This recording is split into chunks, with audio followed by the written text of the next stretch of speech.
या देवी सर्वभूतेषु शक्तिरूपेण संस्थिता नमस्ते नमस्ते नमस्ते नमो नमः। नमस्कार सर्वांना, श्री स्वामी समर्थ तुम्हा सर्वांचं आपल्या चॅनलमध्ये खूप खूप मनापासून स्वागत आहे।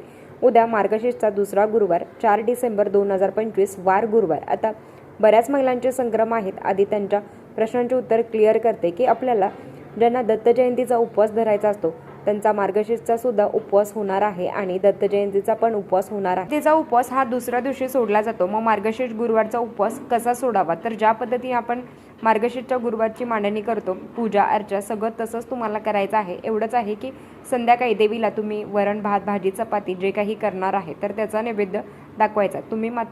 तुम्ही फलाहारच घ्यायचा आहे, म्हणजे काय की फराळाचे पदार्थ खाणार आहात। मग खिचडी आहे, भगर आहे, जे असेल तर तेच तुम्हाला खायचं आहे। आणि दुसऱ्या दिवशी जेव्हा आपण ग्रंथाची समाप्ती करतो, ग्रंथाची सांगता होणार आहे, म्हणजे काय की ग्रंथ हलवला जाणार आहे, त्याच्यानंतर उपवास सोडायचा असतो। आता सगळेच जण दत्त जयंतीचा उपवास धरत नाही, जे धरतात त्यांना सांगते आपल्याला मार्गशीर्षच्या गुरुवारचा उपवास सोडता येणार नाही आहे। तर मग बऱ्याच वेळा असं होतं की मग उपवास तर सोडावा लागेल। मग ताई, मग अशा वेळेस जे काही पदार्थ तुमच्या घरात बनवलेले आहेत, मग आता माता लक्ष्मीसाठी आपण काही ना काही बनवत असतो। मग कुठली खीर असेल किंवा मग काही असेल, वरण भात भाजी चपाती खीर असेल तर ते तसंच बनवायचं आहे आणि कुठला तरी पदार्थाचा वास घ्यायचा आहे। आणि जेव्हा तुम्ही त्या पदार्थाचा वास घेता, खरं तर अन्नाचा वास कधीही घेऊ नये, पण जेव्हा तुम्हाला उपवास असतो तर तेव्हा आपण एखाद्या वेळेस आपला उपवास असेल तर एखाद्या पदार्थाचा वास आला आणि आपण किती सुंदर वास आला तर ती खायची वृत्ती होते। तर हे तसंच असतं आणि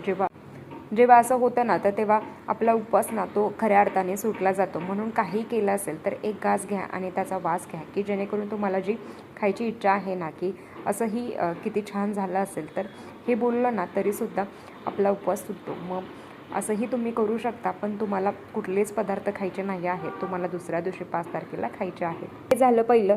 प्रश्न दुसरा, इतका सुंदर योगायोग आलेला आहे कारण दत्त जयंती आहे, मार्गशीर्षचा गुरुवार आहे आणि याच्यामध्ये पौर्णिमासुद्धा आलेली आहे। आता सत्यनारायण कधी करायचं, म्हणजेच या दिवशी आपल्याला आपल्या गुरूंची पण सेवा करायची आहे, माता लक्ष्मीची पण सेवा करायची आहे, भगवान विष्णूंची पण सेवा करायची आहे आणि पौर्णिमा असल्यामुळे तर सत्यनारायण आपल्याला हे 4 तारखेला संध्याकाळी करायचं असतं। प्रदोषकाळी त्याच्याबरोबर माता लक्ष्मीची सुद्धा आपल्याला सेवा करायची असते। मांडणी आहे तर ती तुम्हाला करायची आहे। तर आजच्या व्हिडिओमध्ये मी तुम्हाला 11 लवंगाची अतिशय सुंदर अशी सेवा सांगणार आहे। ती सेवा काय आहे तर बघा, अगदी तुम्ही सकाळ दुपार संध्याकाळी जेव्हा तुम्हाला जमेल तेव्हा, आता मांडणी तर संध्याकाळी करणार असाल तर तुम्ही संध्याकाळी करा। लक्ष्मीचं स्वागत करायचं आहे। ज्या पद्धतीने मांडणी केलेली आहे तर त्याच पद्धतीने सगळ्या गुरुवारी करा। 4 गुरुवार आहे तर तेव्हा तुम्हाला करायचे आहे। आणि तुम्ही जेव्हा मांडणी करता आणि ज्या काही 11 लवंगा तुम्हाला हातात घ्यायच्या आहेत, लवंगा हातात घेऊन लवंग अख्ख्या असाव्यात आणि त्या तुटलेल्या फुटलेल्या नसाव्यात। तर फुलासकट लवंग तुम्हाला 11 घ्यायच्या आहेत। माता लक्ष्मी समोर तुम्हाला बसायचं आहे आणि एक लवंग उजव्या हातात घ्यायचे आहे आणि एक वेळा तुम्हाला महालक्ष्मी अष्टकम म्हणायचं आहे। आता महालक्ष्मी अष्टकम 1 ते 8 ओळीपर्यंत आहे आणि 9व्या ओळीनंतर फलश्रुती सुरू होते। तर तुम्ही 1 ते 8 ओळीपर्यंत घ्या, नाही तर मग तुम्ही सगळं म्हटलं तरी हरकत नाही। तर एक लवंग घ्यायचे आहे आणि आपल्याला एक वेळा महालक्ष्मी अष्टकम म्हणायचं आहे। तर ती सेवा करून झाली की लवंग खाली परत ठेवायचे आहे, दुसरी लवंग घ्यायची आहे। थोडक्यात काय की 11 लवंग हातात घेणार, म्हणजेच प्रत्येकी 1-1 आणि 11 वेळा आपण महालक्ष्मी अष्टकमची सेवा होणार। तर महालक्ष्मी अष्टकम खूप सुंदर आहे।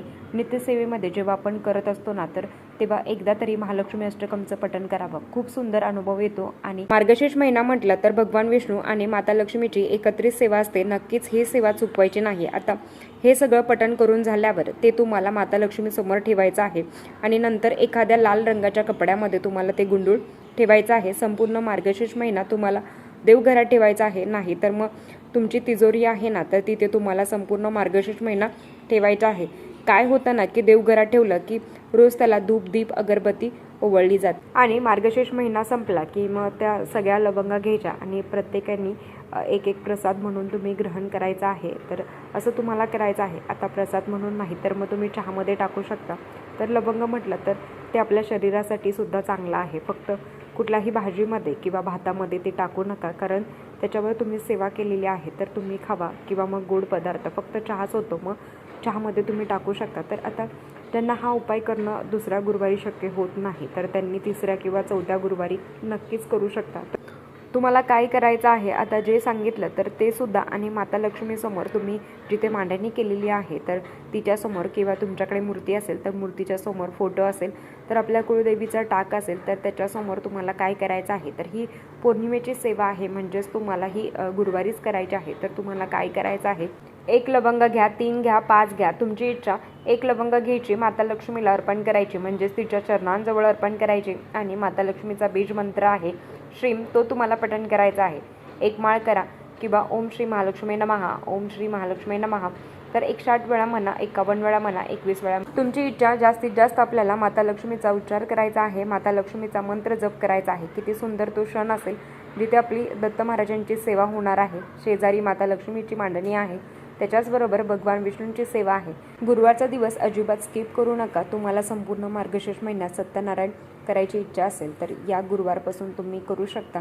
गुरुवार, शुक्रवार, शनिवार, रविवार, सोमवार, तर 5 दिवस 5 सत्यनारायण होतं. मग या सेवेचे खूप सुंदर अनुभव आहेत. 5 सत्यनारायण करा, 11 करा, तुमची इच्छा. मैत्रिणींनो पण तुम्ही करा. मी तुम्हाला सांगते, मार्गशीर्ष महिना हा भगवान विष्णूंना अतिशय प्रिय आहे आणि या महिन्यात जर त्यांची सेवा केली जाते मग याच्यामध्ये व्यंकटेश स्तोत्रम आहे किंवा सत्यनारायण आहे. खूप सुंदर, काहीच नाही, त्याला 1 रुपया पण खर्च नाही, फक्त अर्धा तास तुम्हाला काढायचा आहे दिवसाचा. आता सगळ्यात आधी जर तुम्ही 5 करणार असाल तर मग पौर्णिमेचं सत्यनारायण हे कसं असतं ना की आपल्याला प्रदोषकाळीच करायचं असतं. मग तुम्ही 5, 11, 21, 51 करणार असाल तर मग तुम्ही सकाळी वाचलं तरी चालतं. जेव्हा तुम्हाला वेळ मिळेल तेव्हा तुम्ही पठण करू शकता. आणि अर्थात संध्याकाळचं तर एकदमच उत्तम आहे, कारण लक्ष्मी प्रवेश करत आहे आणि ती बघत आहे की तिच्या आवडतीची माता लक्ष्मीला काय आवडतं. तर तिला भगवान विष्णूंची सेवा जास्त प्रिय आहे. मग ज्या घरात संध्याकाळी सत्यनारायण केलं जातं तर त्या घरात माता लक्ष्मी अखंड वास करते. लक्ष्मी म्हणजे काय, तर फक्त पैसा नाही, तर घरात सुख, शांती, समाधानसुद्धा लक्ष्मी आहे, जी प्रत्येकामध्ये आहे का, तर नाही. असं काही लोक आहेत की खूप समाधानी आहेत, थोडासा पगार आहे, छोटंसं घर आहे, तर ते खूप समाधानी आहेत. आणि काही लोक आहेत की लाखात पगार आहे पण त्यांना खूप पाहिजेल आहे आणि मला पाहिजेल आहेत, तर असे असतात ना. आणि खरं सांगू का, असे डोळ्यासमोरच उदाहरण आहेत. आपण बघतो की एक काळ होता, मोठी गाडी होती, मोठा बंगला होता, खूप जागा होती आणि आजकाल त्याचं काहीच राहिलं नाही. तर अशी वेळ कोणावरच येऊ नये म्हणून माता लक्ष्मीला तीच प्रार्थना करायची की माझ्याकडे प्राप्त लक्ष्मी जी आहे तर ती स्थिर राहून दे आणि अप्राप्त लक्ष्मीसुद्धा प्राप्त होऊन दे. कारण खूप काही होतं आणि आता काहीच राहिलं नाही, म्हणून जेवढं काही आहे तर त्याच्यात कमी होऊन देऊ नये, तर एवढीच प्रार्थना करायची आहे. आणि ज्या घरात लेकी, सुना, आई खळखळून असतात ना तर तिथे माता लक्ष्मी नक्कीच वास करते. या मार्गशीर्ष महिन्याचं अवचित साधून भगवान विष्णूंची सेवा तुम्ही चुकवू नका. जीव तोडून सांगत आहे, सत्यनारायणसारखी मोठी सेवा नाही आहे आणि जी तुम्ही मार्गशीर्ष महिन्यामध्ये अजिबात चुकवू नका. बऱ्याच महिला पारायणाला बसल्या आहेत, बऱ्याच महिला करत आहेत, पण आपण वाट बघत आहोत की चला एकदा सत्यनारायण झालं ना तर त्याच मांडणीमध्ये आपण लगेच कंटिन्यू करूया. तर ज्यांना 11 सत्यनारायण करायचं असेल आणि ज्यांचे ऑलरेडी संकल्पयुक्त पौर्णिमेचं सत्यनारायण आहे तर त्यांनी याच्यात ॲड नाही करायचं बरं का. तर हे 11 सत्यनारायण 5 तारखेनंतरपासून तुम्ही 11 सत्यनारायण करायचं आहे. तर या पद्धतीने ही सेवा करा आणि तुम्हाला अनुभव येणारच आहे आणि तुमच्या इच्छा पूर्ण होणारच आहे. आणि व्यंकटेश स्तोत्रमचे 3 दिवसाचं तरी अनुष्ठान करण्याचा प्रयत्न करा, जेवढं जमेल तेवढं. बाकी करता करविता महाराज आहेत, तुम्ही आणि मी फक्त निमित्त मात्र आहे. तर चला आजच्यासाठी इतकंच. आजचा व्हिडिओ इथेच थांबवते. आवडला असेल तर लाईक, शेअर, सबस्क्राईब. परत भेटूया अशाच नवीन व्हिडिओसोबत. तोपर्यंत धन्यवाद. श्री स्वामी समर्थ.